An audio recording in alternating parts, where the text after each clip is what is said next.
Amigo Jesus, inspira-nos nesse instante, para que possamos todos acolher as mensagens que forem aqui tratadas, com imenso amor em nossos corações, auxiliando a irmã que fará a palestra, para que possa ela conseguir, os seus dizeres, encher-se do mais pleno amor e fazer-nos receber também esse amor, para que isso transforme-nos intimamente e nos permita, Senhor, servirmos de maneira mais efetiva neste mundo, procurando sempre levar o Evangelho, não só por meio das palavras, mas especialmente por meio de nossos exemplos renovados. Muito obrigado, Senhor Jesus, por estar conosco, hoje e sempre. Que assim seja. Do livro Jesus no Teu Dia a Dia, capítulo 5, O Cristo no Lar. Roga você a presença de Jesus em seu lar, mas, caso ele venha, a porta estará aberta? Pede você que o Nazareno dê a paz a seus familiares, mas você tem procurado estar em harmonia com aqueles que privam de sua convivência? Implora você que o Cristo lhe diminua os sofrimentos do dia a dia, mas tem procurado agir com vigilância para evitar novos sofrimentos? Impetra você ao Mestre paciência com suas imperfeições, mas terá tentado compreender os familiares mais difíceis? Em meio a tantos pedidos para você, seu lar e sua família, é preciso que decida quem entra e quem sai do seu recinto doméstico.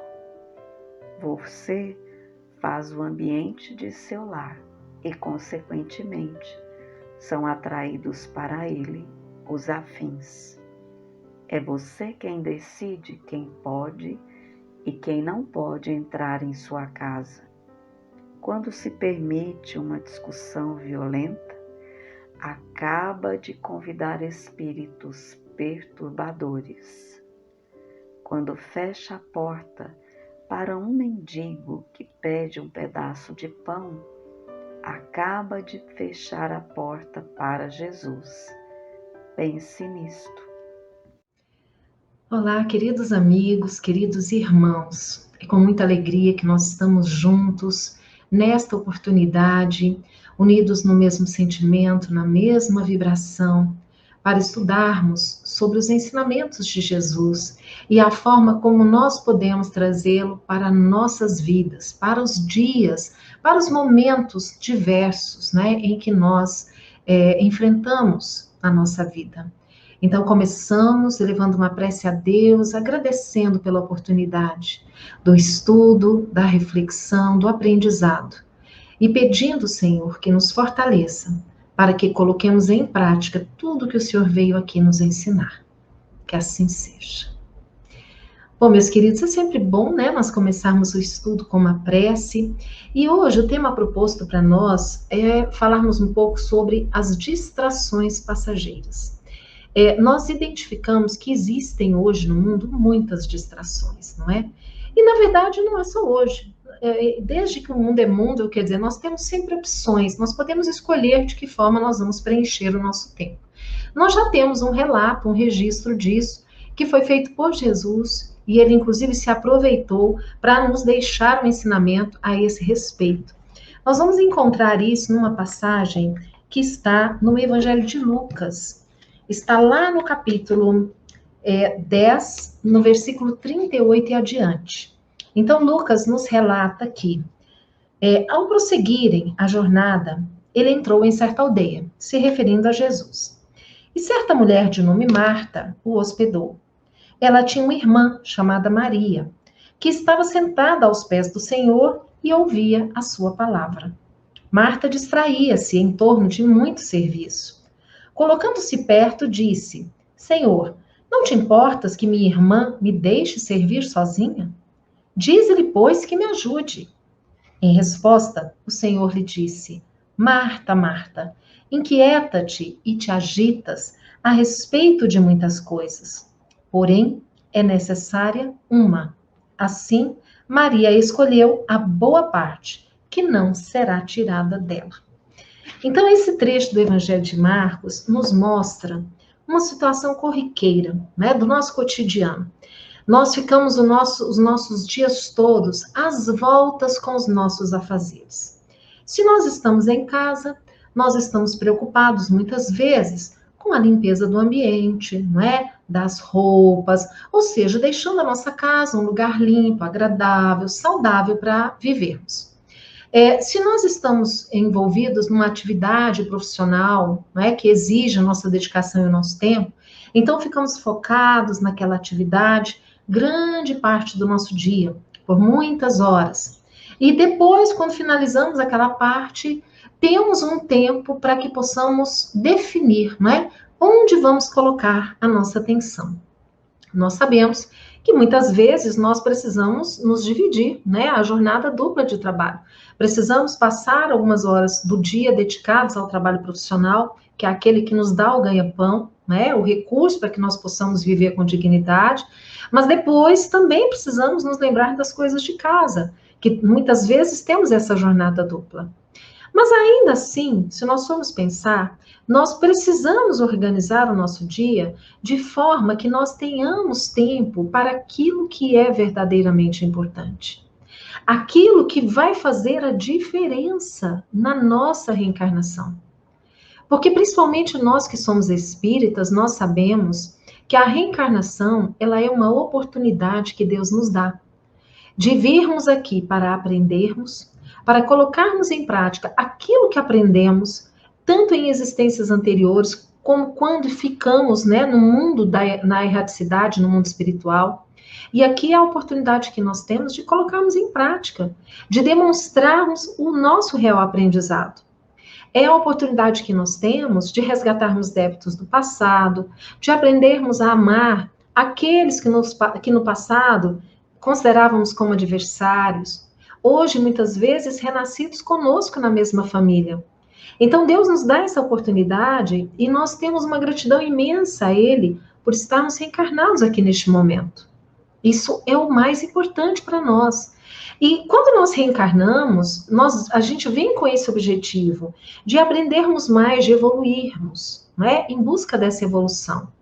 Agora, se nós ficamos voltados apenas para as questões corriqueiras do dia a dia, nós corremos o risco de, quando retornarmos, quando chegarmos de volta à nossa origem verdadeira, que é o mundo espiritual, e formos fazer um balanço da nossa existência, chegarmos à conclusão de que desperdiçamos o tempo, não aproveitamos da melhor forma.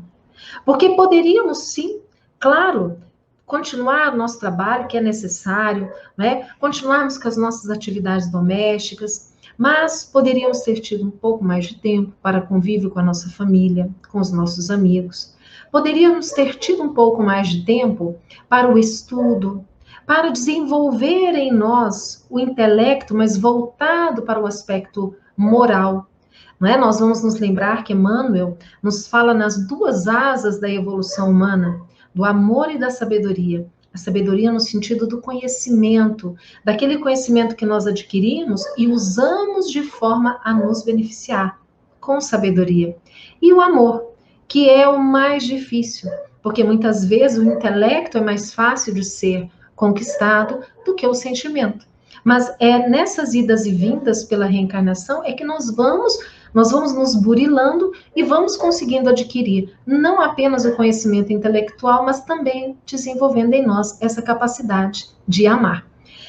Pois bem, muitas vezes vivemos aqui de forma que nos esquecemos desses objetivos.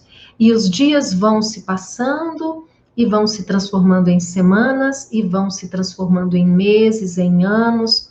E um belo dia nós paramos e olhamos para trás e pensamos, meu Deus, olha quanto eu já vivi.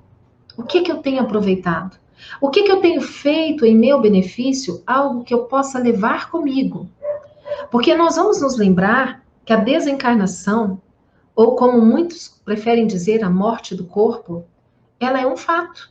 Ela vai acontecer para todos nós. Todos nós sabemos disso. Mas nós nunca estamos preparados. Nós sempre imaginamos que isso está longe de acontecer conosco. Mas a qualquer momento isso pode acontecer. E se acontecer conosco, o que que nós vamos levar?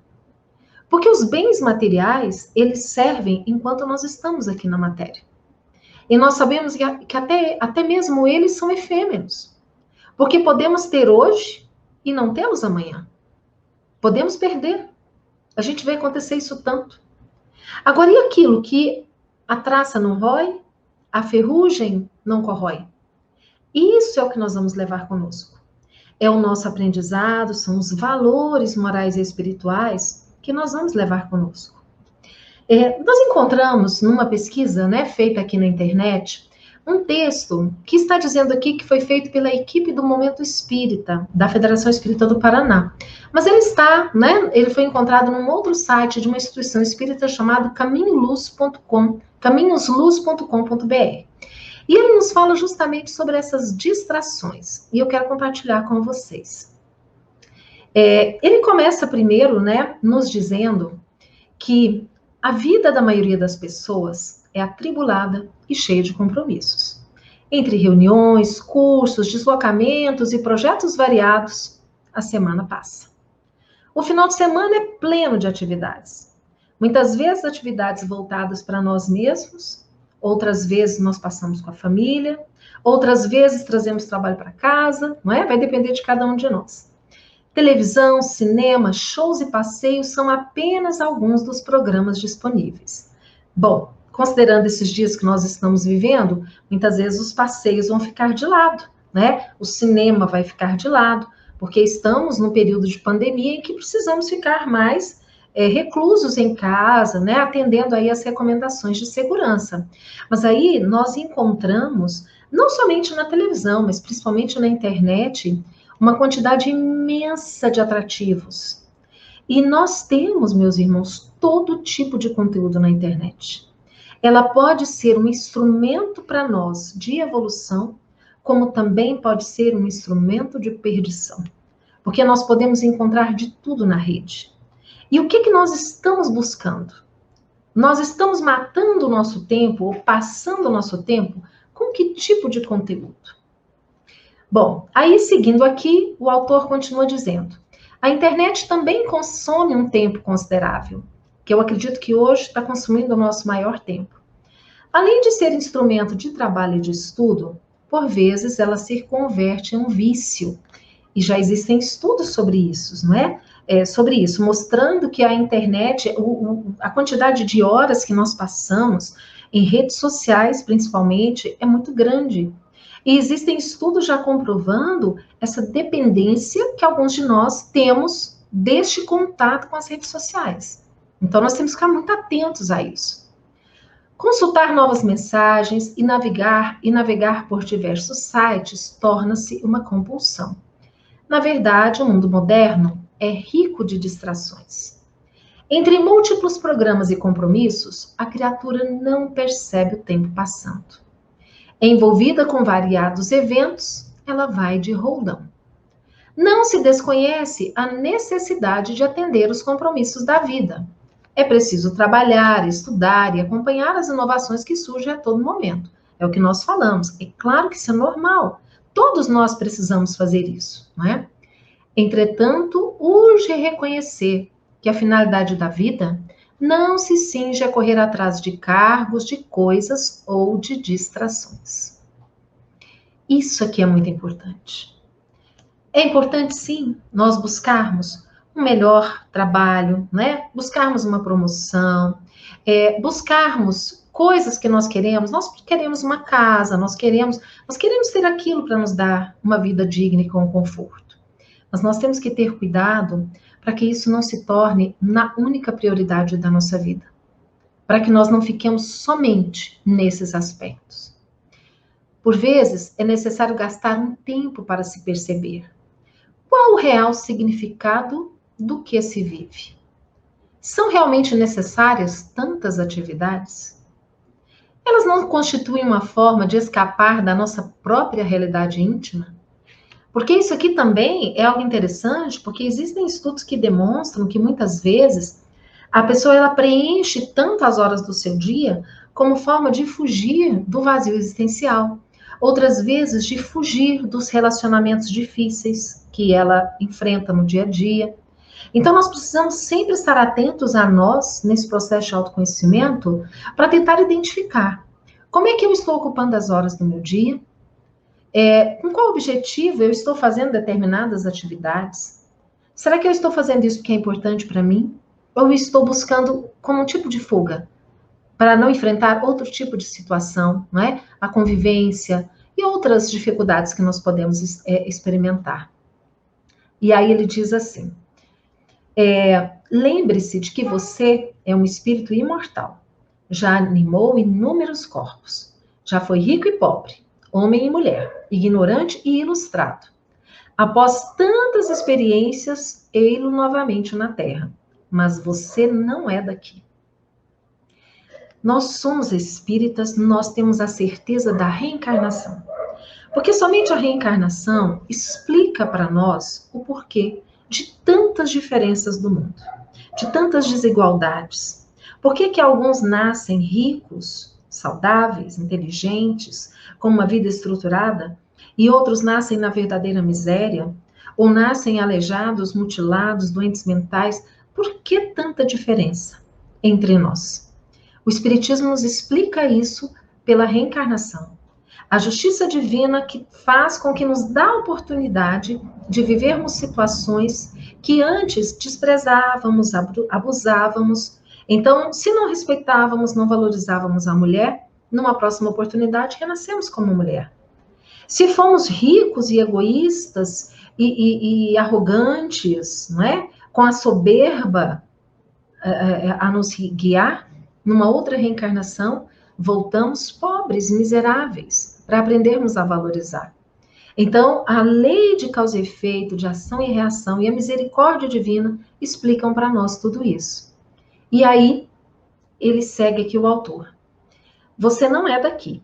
Nasceu com a finalidade de se recompor perante a própria consciência, de reparar antigas faltas, de romper com velhos hábitos. A reencarnação é uma oportunidade preciosa. Há uma programação muito séria envolvida. Você contou com o auxílio de amigos mais adiantados para elaborar a rota e a finalidade de sua atual existência.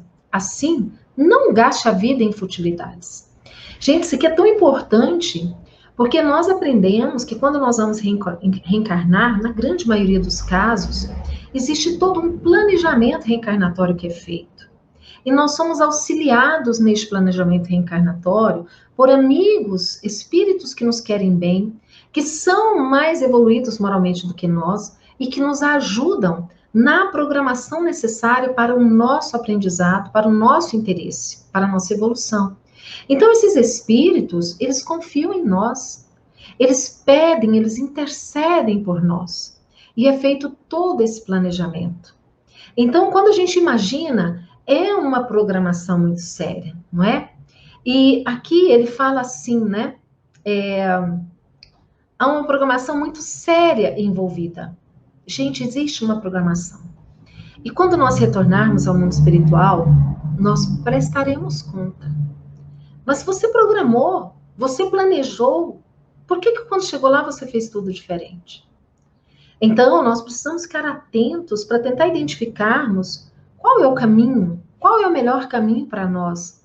Aquele que vai nos trazer a verdadeira riqueza, a riqueza das conquistas do espírito. Para isso que nós estamos aqui.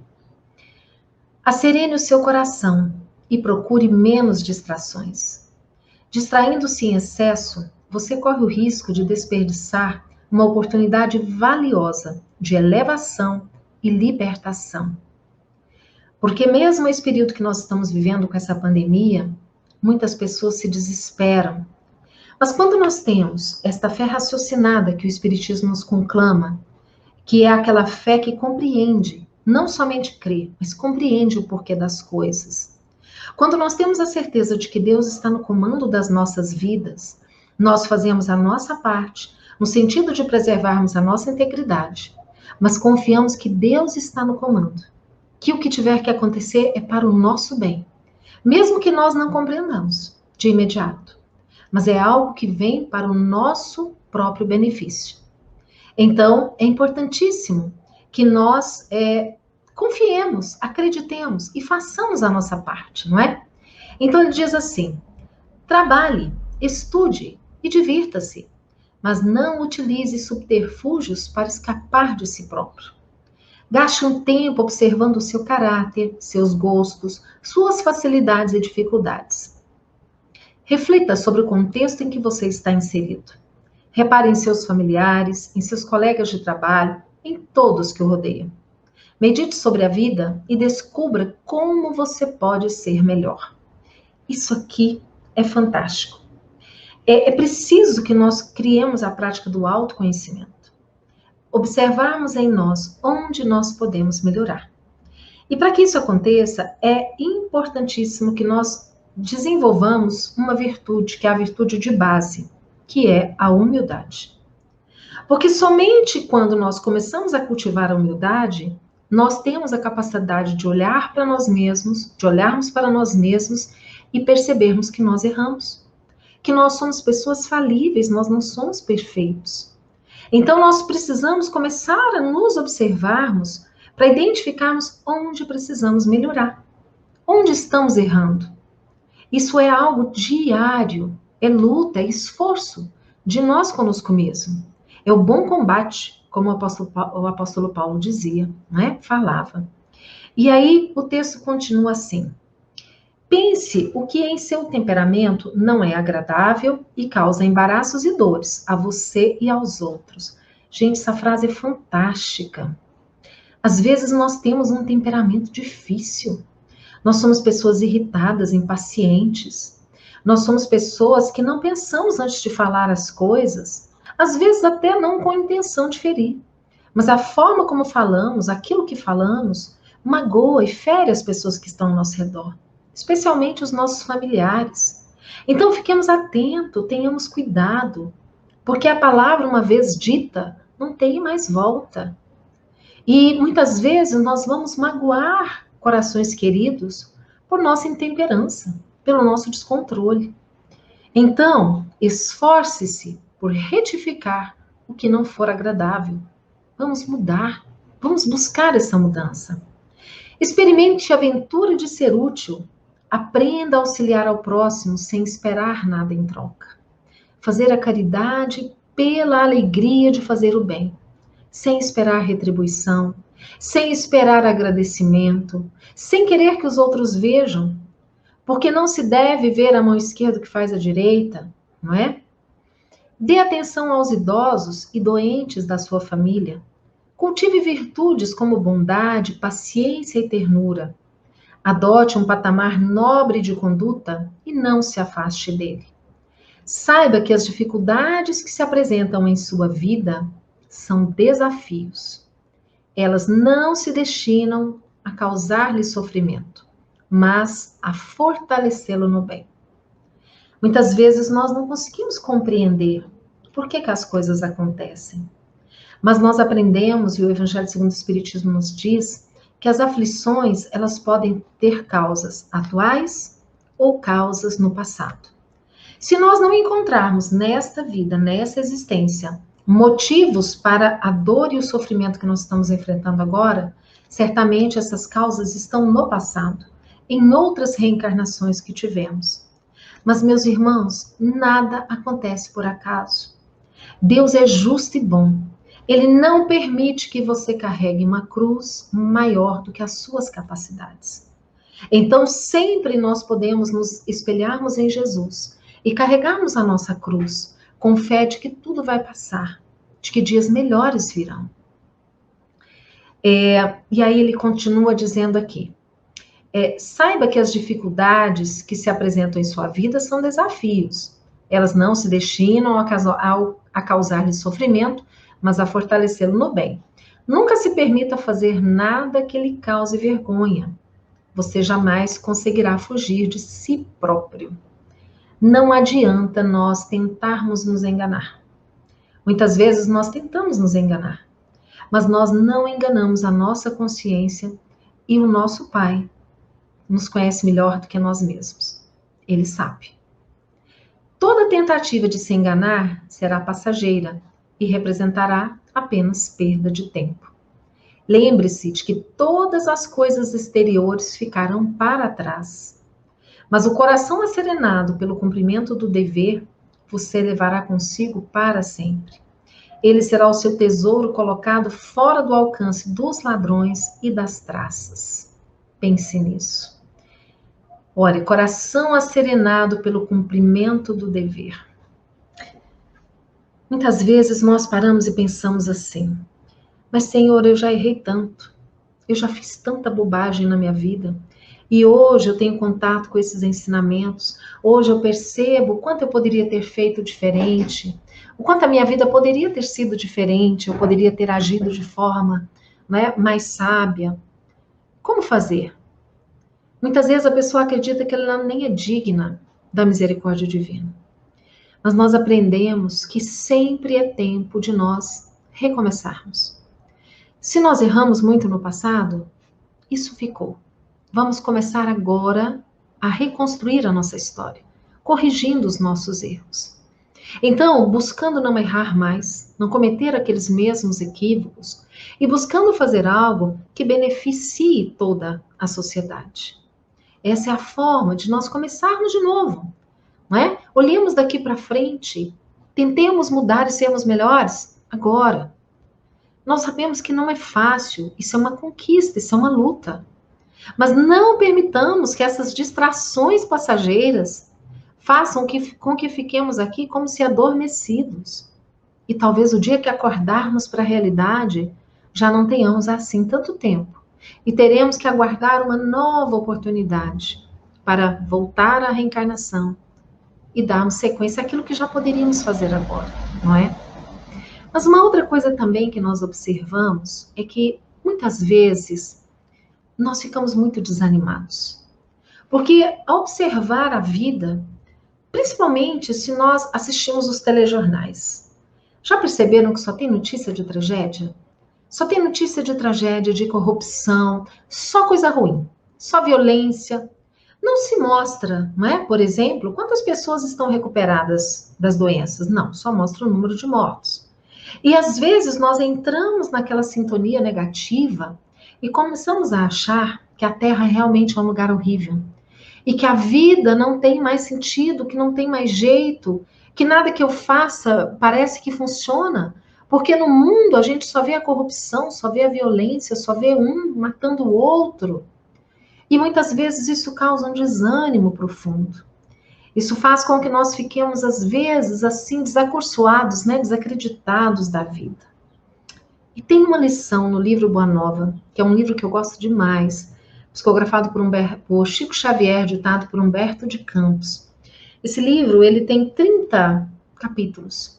Em cada capítulo nós temos uma lição importantíssima, muito bacana mesmo. Quem não conhece, a gente recomenda. Quem conhece, vamos estudar, porque o Boa Nova nos traz lições preciosíssimas. Diálogos que Jesus trava com diversos personagens, que são muito ricos. E nós temos no Boa Nova um capítulo que eu especialmente gosto muito, que tem como título Bom Ânimo, que conta a história de Bartolomeu, o apóstolo. E Bartolomeu, ele era um dos mais dedicados apóstolos de Jesus, né? Dos 12. Ele sempre acompanhava o mestre, muito dedicado. Tinha um amor profundo por Jesus. Mas Jesus observava que Bartolomeu trazia sempre uma melancolia no olhar. Então, numa determinada ocasião, eles estavam em casa de Simão Pedro, e Simão se envolveu ali com as atividades domésticas, e Jesus teve a oportunidade de conversar só com Bartolomeu.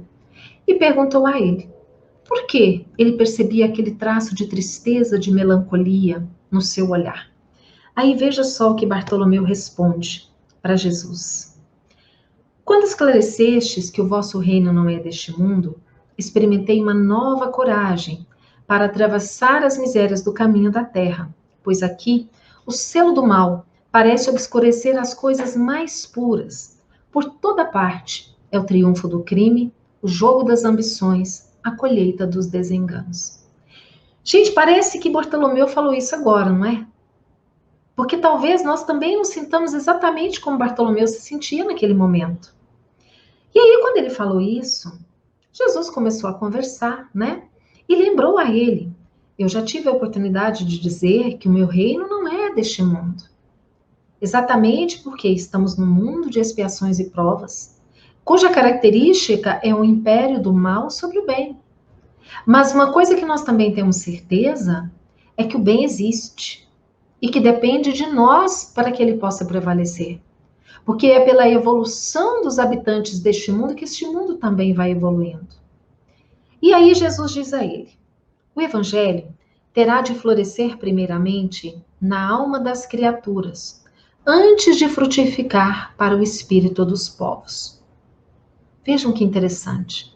Porque muitas vezes nós queremos essa modificação do mundo, nós queremos a paz, nós queremos uma cidade mais segura, nós queremos, mas nós temos que entender que a mudança precisa começar em nós. Nós precisamos ser pessoas pacificadas e pacificadoras. Contribuir para a pacificação da nossa comunidade, do nosso ambiente de trabalho, da nossa família. Porque nós só vamos conseguir pacificar o mundo começando por cada um de nós. Não é algo que se traga de fora para dentro, de fora para dentro. Não existe nenhum governo que consiga fazer isso.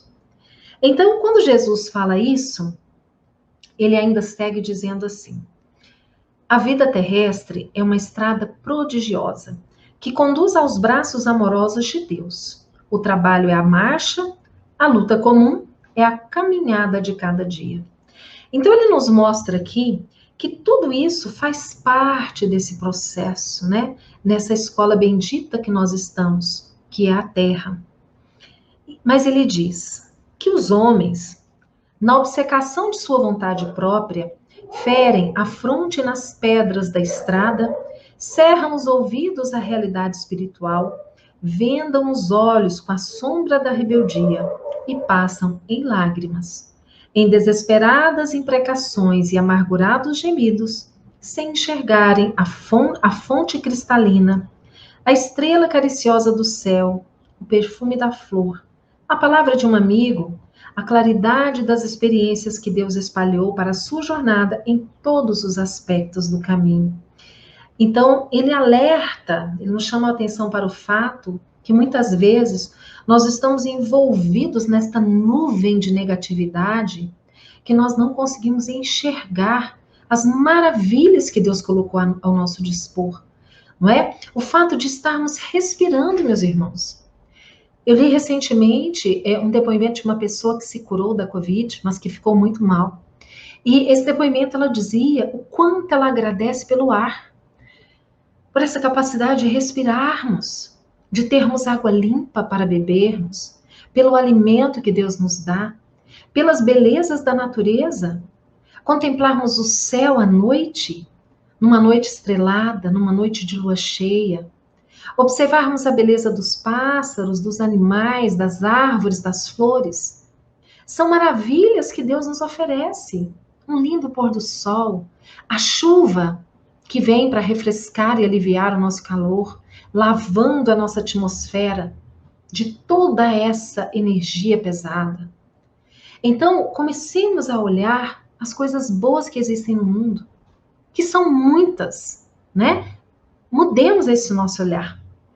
E aí, depois que Jesus fala tudo isso, ele pergunta assim: Mestre, os vossos esclarecimentos dissipam os meus pesares, mas o Evangelho exige de nós a fortaleza permanente? Ou seja, se nós somos cristãos, se nós seguimos o Evangelho de Jesus, nós temos que ter essa fortaleza permanente? E a resposta de Jesus é fantástica. A verdade não exige, transforma. Porque ela começa a exigir quando nós temos que nos esforçar muito.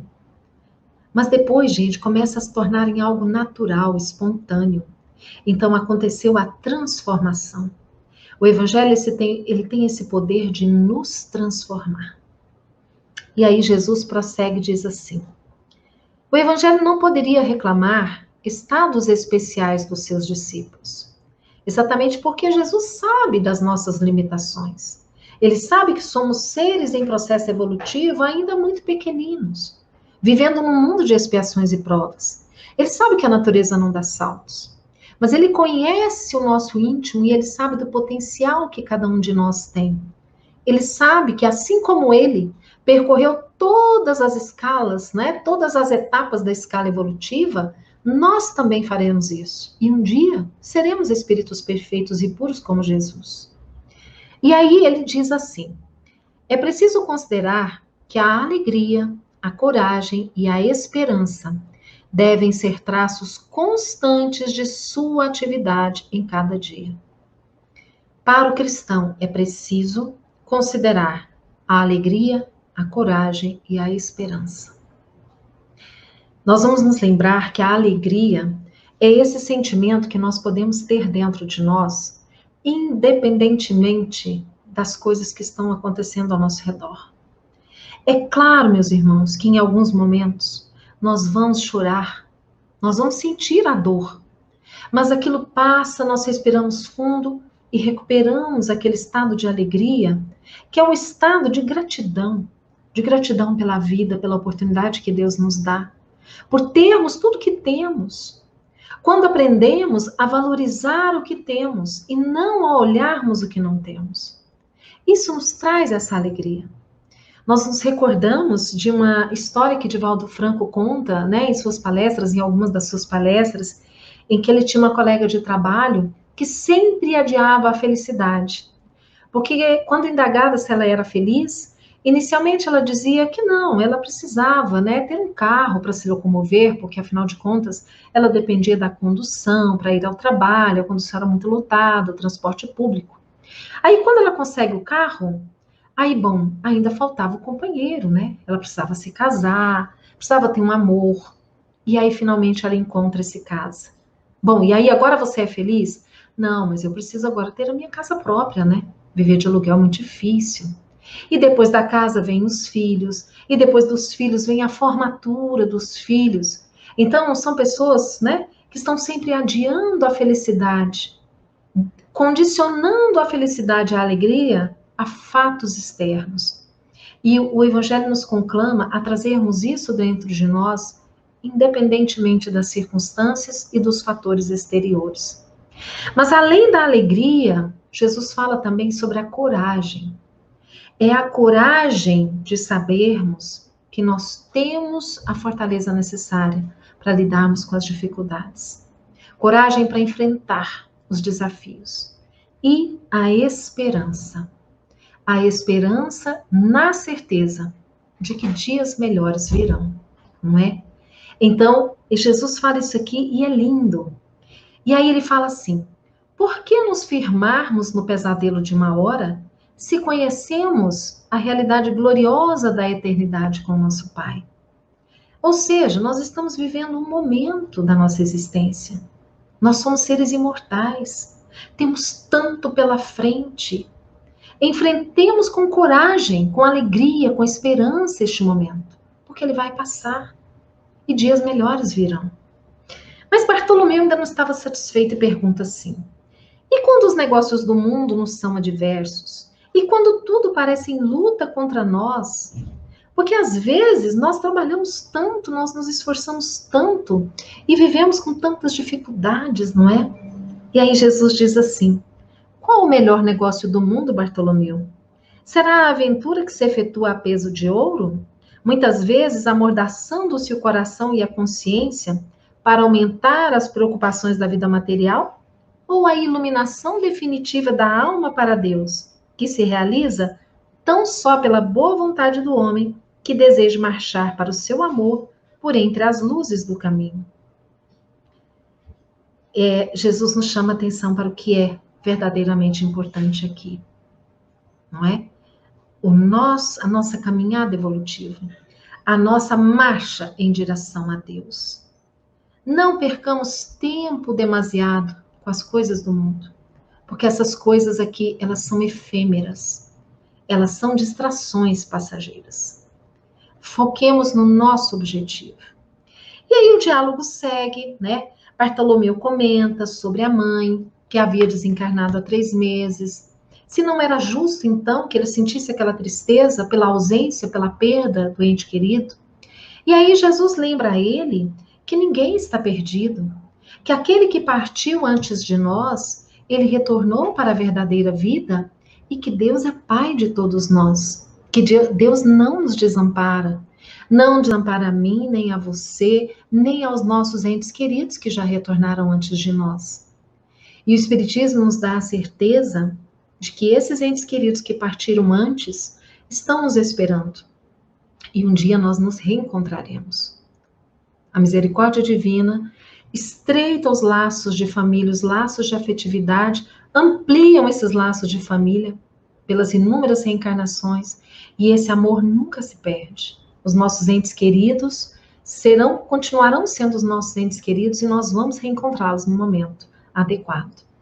E aí a história então finaliza quando diz que Bartolomeu, naquela noite, quando voltou para casa, era uma caminhada longa, ele voltou com outro olhar. Ele começou então a admirar aquela noite clara, com lua cheia, que refletia o brilho nas águas do mar da Galileia. E ele observava aquele vento brando que soprava, trazendo o barulho do mar, o perfume das plantas. Ele começou a observar a beleza das plantas, dos animais, e aí ele chega em casa, já quase amanhecendo o dia, e o pai e os irmãos o recebem de forma rude, porque não entendiam por que ele seguia aquele carpinteiro de Nazaré, não concordavam. E normalmente, naquele momento, ele revidaria, mas naquele dia ele faz diferente, e ele pensa, eu conheço Jesus, eles não conhecem, então eu preciso ser diferente. E ele então não revida, ele descansa algumas horas, logo ele se levanta, vai para o trabalho, e a partir daquele dia, as pessoas todas percebem a mudança no comportamento de Bartolomeu. Porque naquele diálogo com Jesus, ele compreendeu o verdadeiro sentido da vida. E aquilo lhe abriu os olhos e o entendimento, e ele começa então aquele esforço para se tornar uma pessoa diferente, uma pessoa melhor. Então é justamente esse exemplo de Bartolomeu que eu quero trazer para nós nesta ocasião, para que nós também nos inspiremos na transformação que ele promoveu em si próprio, que possamos nós trazer para as nossas vidas, com todos esses ensinamentos que nós temos hoje à nossa disposição, que o Espiritismo vem de uma forma tão clara revelar para nós em profundidade os ensinamentos de Jesus na sua essência, trazendo para nós o cristianismo redivivo. E que com este conhecimento nós possamos ativar o amor em nós, para que sejamos melhores a cada dia. Eu agradeço muito pela atenção de cada um dos irmãos, rogando que Jesus fortaleça a nossa fé e o nosso desejo de sermos pessoas melhores a cada dia, contribuindo assim para a formação de um mundo melhor. Um grande abraço a todos e até uma próxima oportunidade. Pai, mais uma vez venho lhe pedir a paz. Paz esta que procuro nos outros, sabendo que está dentro de mim. Ampare a todos que sofrem, dores físicas, dores da alma. Perdoe se tanto peço, sendo que deveria dizer: Pai, estou aqui, o que queres que eu faça? Assim seja.